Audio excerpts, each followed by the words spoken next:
Assalamualaikum warahmatullahi wabarakatuh. Yang terhormat dosen mata kuliah komunikasi personal dan kelompok, yakni Ibu Neng Purwanti MA. Baik, di sini saya akan mempresentasikan hasil kerja kelompok saya tentang mengamati dan memahami komunikasi kelompok. Nah, jadi di dalam mengamati dan memahami komunikasi kelompok, kita harus memahami arti ataupun pengertian daripada komunikasi kelompok. Nah, pengertian komunikasi kelompok adalah sebuah kegiatan komunikasi yang berada di dalam suatu kelompok untuk mencapai suatu tujuan.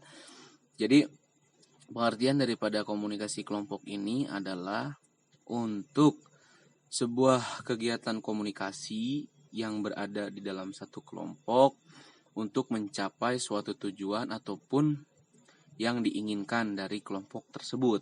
Nah, itulah singkatnya pengertian daripada komunikasi kelompok. Nah, dari pengertian kita lanjut kepada tujuan mengamati komunikasi kelompok. Tujuannya yang pertama adalah membantu pihak-pihak yang akan membentuk teori-teori tentang proses kelompok.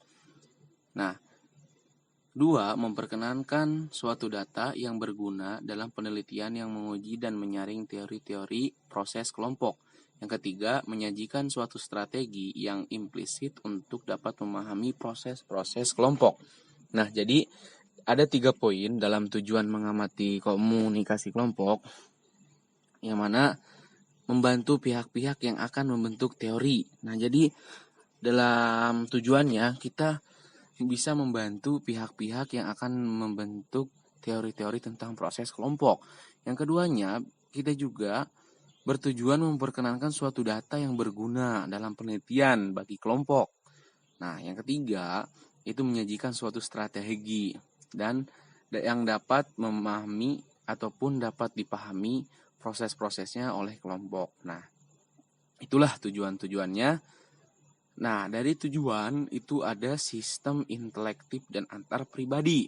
Nah, jadi sistem intelek itu adalah proses ya, mencakup cara-cara anggota kelompok berdiskusi. Nah, jadi sistem intelektif itu adalah cara anggota kelompok berdiskusi serta tingkah laku komunikatif anggota dalam berdiskusi. Jadi contohnya kayak dapatnya dukungan yang diarahkan seperti itu. Saran-saran dari anggota kelompok dapat bisa dicerna seperti itu. Dan untuk juga memecahkan masalah. Nah, itu adalah sistem intelektif. Yang kedua itu adalah sistem antar pribadi. Nah, sistem antar pribadi ini adalah proses antar pribadi yang mencakup cara-cara setiap anggota kelompok mengungkapkan pesannya serta pemikirannya. Jadi dari sistem antar pribadi ini adalah proses cara mencakup cara setiap anggotanya untuk mengungkapkan atau mengasumsikan apa yang ada di benaknya, apa ada di pemikirannya dalam kelompok seperti itu. Nah, itu adalah sistem antar pribadi. Selanjutnya adalah sistem pengamatan ilustratif. Nah, sistem pengamatan ilustratif adalah komunikasi dalam kelompok berlangsung karena adanya kebutuhan-kebutuhan dari individu untuk membandingkan sikap, pendapat, kemampuan dengan individu lainnya. Jadi, di sini sistem pengamatan ilustratif itu adalah pengamatan terhadap teman kelompok yang ada di dalam kelompok kita. Yakni kita bisa melihat kebutuhan-kebutuhan dari individu untuk membandingkan sikap pendapatnya seperti itu dan kemampuannya. Selanjutnya yaitu memahami komunikasi kelompok. Nah, jadi menurut Ronald B. Adler dan George Rohman dalam bukunya, yakni membagi kelompok dalam 3 tipe. Ada kelompok pelajar atau learning group.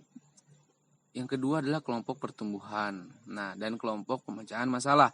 Jadi ada 3 kelompok ini, yang mana 3 kelompok ini itu adalah kelompok yang telah dibagi seperti itu. Nah, di sini ada tipe-tipe kelompoknya. Tipe-tipe kelompoknya itu ada kelompok formal. Kelompok formal terbagi menjadi dua sub, yaitu kelompok komando dan kelompok tugas. Kedua, ada kelompok informal, kelompok kepentingan dan kelompok persahabatan. Nah, dari situ kita bisa melihat adanya metode pengambilan keputusan dalam kelompok. Nah, jadi adanya setiap kita berkelompok pasti ada yang namanya metode pengambilan keputusan. Untuk apa? Untuk melihat daripada hasil dari kerja kelompok tersebut. Nah, di sini ada 4 poin, yakni kewenangan tanpa diskusi, pendapat ahli, kewenangan setelah diskusi kesepakatan. Jadi kita tidak bisa sembarang ngambil keputusan bila mana tidak disetujui oleh kelompok seperti itu. Nah, yang selanjutnya adalah kepemimpinan dalam kelompok. Jadi kepemimpinan dalam kelompok ini terbagi beberapa. Yang pertama ada fungsi inisiasi, yang kedua fungsi keanggotaan, yang ketiga fungsi perwakilan, yang empat fungsi keorganisasian, yang kelima adalah fungsi integrasi, yang keenam adalah fungsi manajemen informasi internal, yang terakhir itu adalah fungsi penyaring informasi. Nah, jadi semua ini itu adalah kepemimpinan dalam kelompok, di mana memang dalam kepemimpinan kelompok itu kita juga harus memperhatikan beberapa poin yang ada untuk terjadinya kelompok yang baik dan bersinergi. Mungkin itu saja. Thank you for attention. Wassalamualaikum warahmatullahi wabarakatuh.